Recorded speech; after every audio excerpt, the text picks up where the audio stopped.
Thanks everyone for taking the time to join us and welcome to our quarterly webinar. We're going to run through our quarterly market report, which basically offers insights into the market and also some of the hiring challenges that we're seeing as a team across the sector.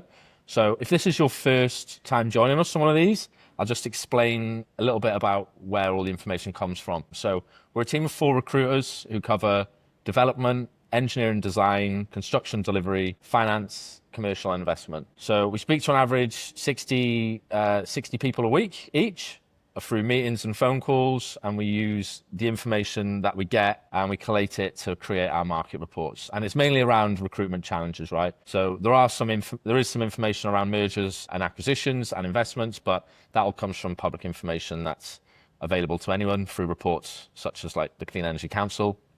So I'll just give you a quick idea of what we're going to cover. The energy transition, the energy job market, market analysis, funding and investments, mergers and acquisitions, representation of women, employment trends and challenges across our different verticals that we work, and our recent talent survey that we did. Chance at the end to ask any questions as well. So if you do find yourself thinking that you want to ask a question, just write it down and then we'll come to you at the end. So firstly, I'll just give you an overview of the market from our point of view at the minute. Hiring as a whole is on the rise. We're seeing more and more job vacancies, and that's a good sign that the job market is moving in the positive direction.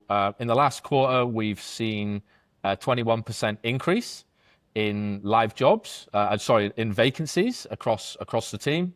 And we've also seen an 18% increase in inbound roles, which suggests it's getting a little bit tougher from a client's point of view to find the right people. Obviously, Labour winning has boosted confidence and project funding, which has contributed to us getting a spread of roles across both renewables and infrastructure. It's also worth noting as well, a record 12.7 billion was invested into clean energy last year, 9 billion of which was allocated to large-scale generation projects. So yeah, just jumping in on the energy transition. So since the last report came out, obviously Labour have secured their seat in the election, which was a big step in a direction for growth and confidence in the market. As a result, the energy transition movement in Australia has been booming. And most are probably aware, projects like the CW Res zone, which has finally sort of closed and began construction last month with an aim to create over 4.5 gigawatt capacity.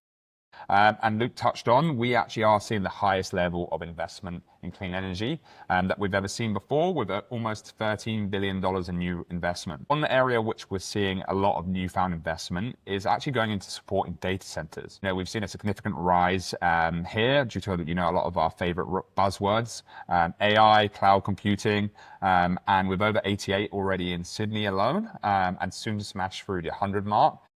How we're supporting this and the growth of them is posing a big question within the market, whether it's PPAs or on-site solar and BESS. There's a lot of complications around this for, AEMO and the DNSPs involved. So that's what we're kind of seeing around the energy transition zone at the moment. Moving on to kind of like the energy job market as a whole from the last quarter. To be honest, there hasn't been a lot of change here since the last quarter and the market report we've done. It's still massively a candidate-driven market. So what does that mean for us? It's high demand and it's low supply of qualified talent. There's also been a lot less success from traditional job avenues, whether it's LinkedIn, Seek, for example, and almost everyone we speak to says that of applications that they're getting, less than 5% and closer to 1% of applicants are being relevant for what they're looking for. We are also seeing continue from a lot of the last trends that we saw, slow hiring process still occurring. And due to the fast nature of the current market, people are losing out on candidates when they're hiring. So the combination of both being talent short and slow processes means that, people are still finding it difficult to hire across the entire market. So just a bit of market analysis then. There is a massive talent shortage in the Australian energy job market, as we all know, but there is a massive shortage of electricians, something I see a lot of in my space. Projections indicate that there's a need for up to 42,000 additional electricians by 2030 and up to 85,000 by 2050.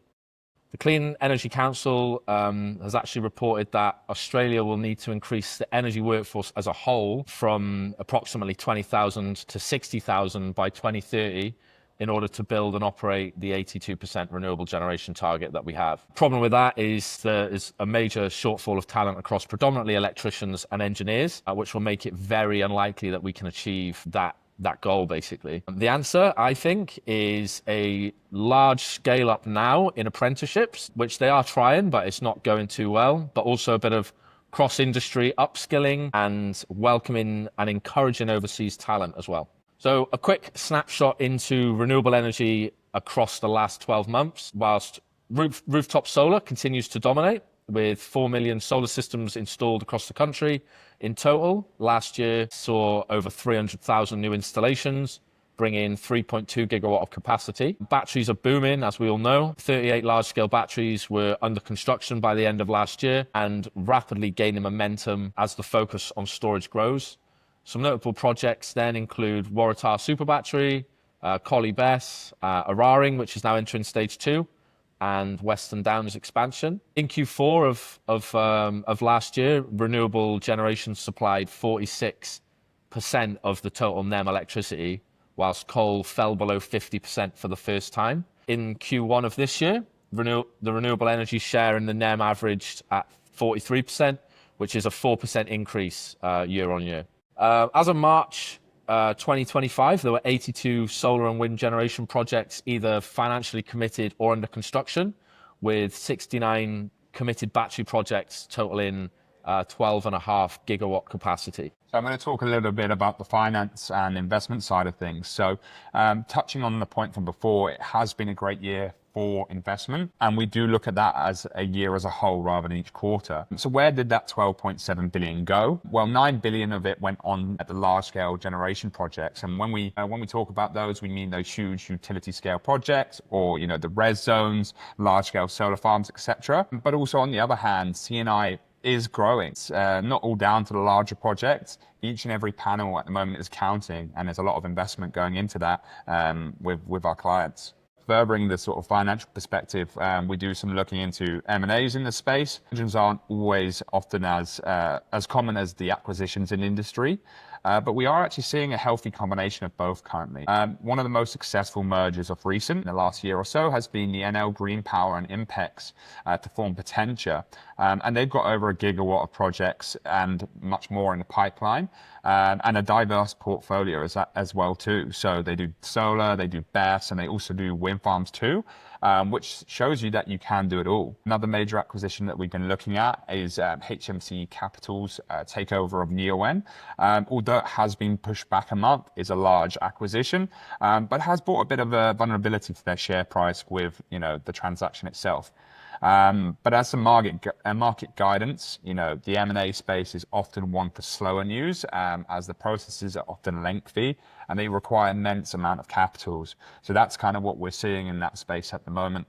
So representation of women, there's no new data out at the minute, so it's the same as last quarter. Women currently represent 39% of Australia's clean energy workforce, which surpasses the global average of 32%. Which is good. The most recent studies also show that women only hold 19% of board positions in the energy sector, which is significantly lower than the ASX 300 average, which currently sits at 35%.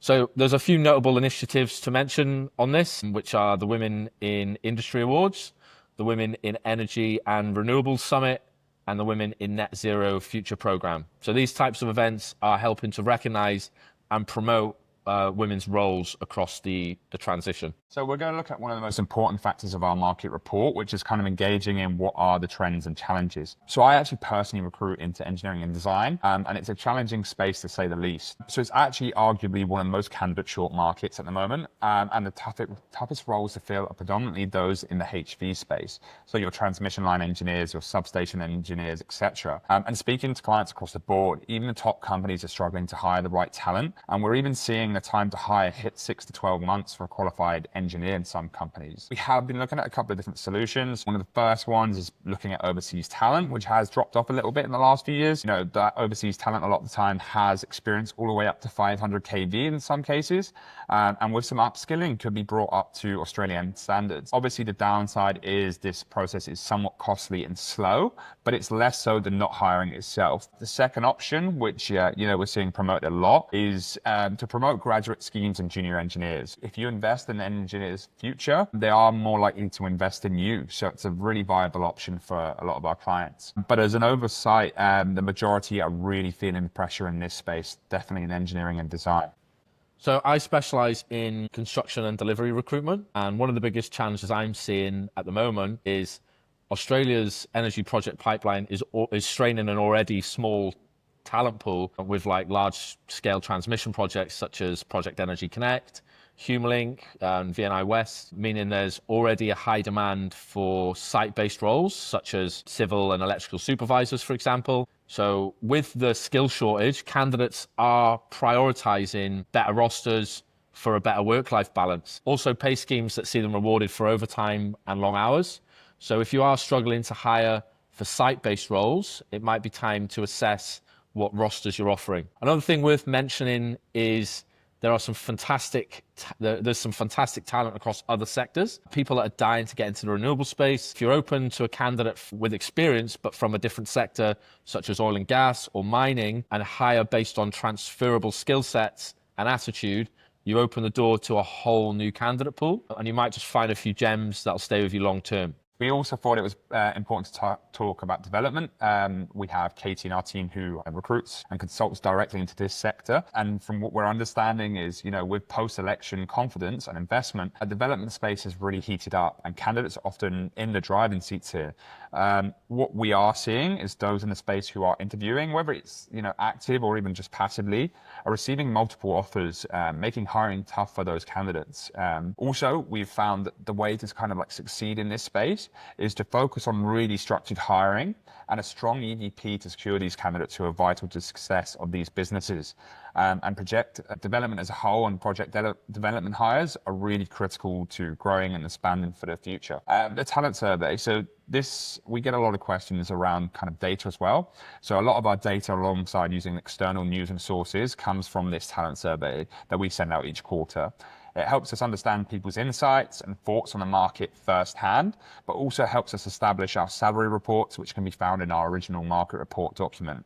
I'll give a bit of a snapshot from what we've gathered. And one of the greatest things is we're seeing an almost 50% confidence rate post-election in the market for 2025, which is shown through the data of what we're seeing in terms of growth as well. There's also a lot of new people joining the space, whether it's from rail, water, or other utilities, and over 30% of the workforce has less than 5 years industry experience, which is very rare compared to other industries. And also, we're still getting the question of, remoteness versus work from home. There's this consistent battle between remote working and in office, and that pretty much a quarter of people who we interviewed have a preference for the 3-day hybrid work week. So that's 2 days from home, 3 days in the office, which seems to be the perfect blend.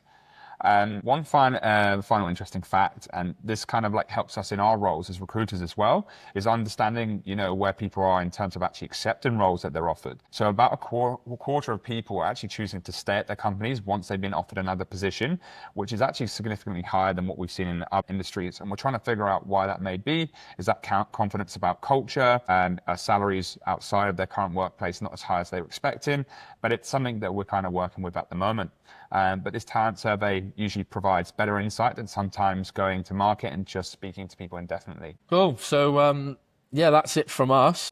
What we can do as well, if anyone wants a copy of our Q4 market report, feel free to reach out to Oli and myself, either through LinkedIn, just drop us a message, or I think my email's on here. Just feel free to reach out and we'll send you the full copy so you can have a look. But if anyone has any questions, feel free to stick them in the chat now. Usually means we've done a good job if there's no questions. EVP, so that's like so a lot of our clients, there's a lot of push and pull factors to why you want to take a job, right?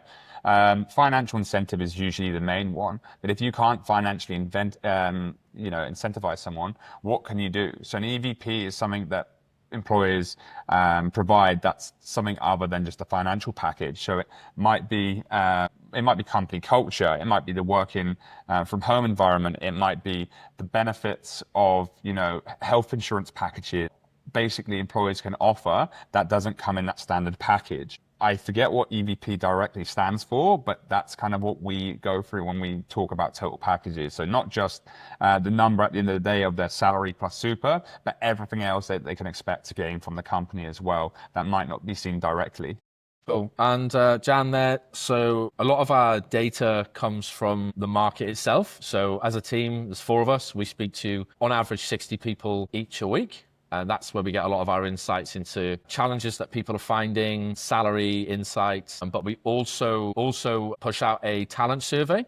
So we get a lot of live data from that around what people are getting paid salary-wise, around what their preference is in terms of working from home versus working in the office. And then a lot of the other facts. So from the beginning of the presentation, there was information around mergers and acquisitions. That's all just public knowledge that we find through like the Clean Energy Council's report and public reports and news. And we just collate all of that into our market report, along with our insights that we get directly from the market. And Peter, yes, of course, one of us can give you a call after this. No problem at all.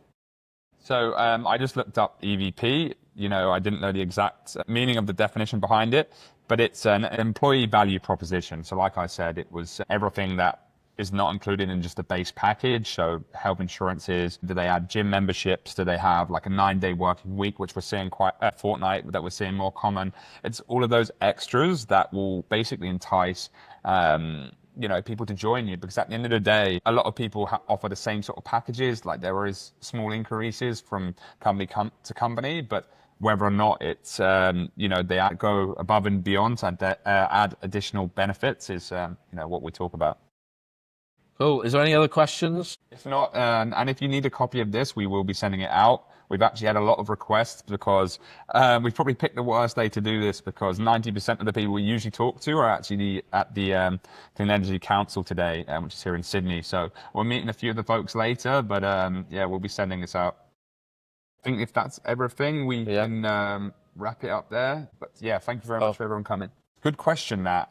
For someone, if you can't read the chat, for someone without on-the-ground experience in the RE sector, how easy is it to transition to such a role? We get this question quite a lot. I think a lot of it comes around actually being flexible with kind of your future. Don't have the same expectation of the industry that you're in to go and get the exact same thing within the renewables sector.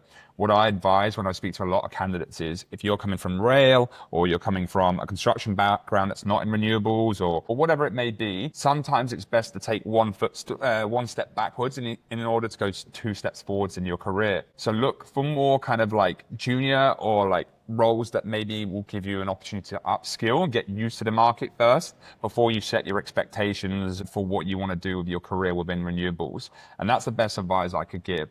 Be open, be flexible, and there's a lot going on, but it's relatively quick to pick up if you join a good company or have good mentors.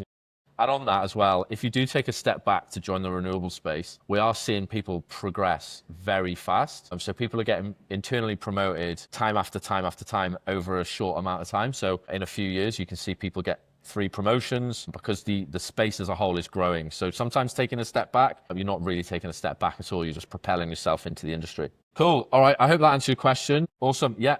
Thank you all for joining us. I know a lot of people have left already. Feel free to reach out to us if you have any other questions or if you want any advice. But yeah, thanks very much.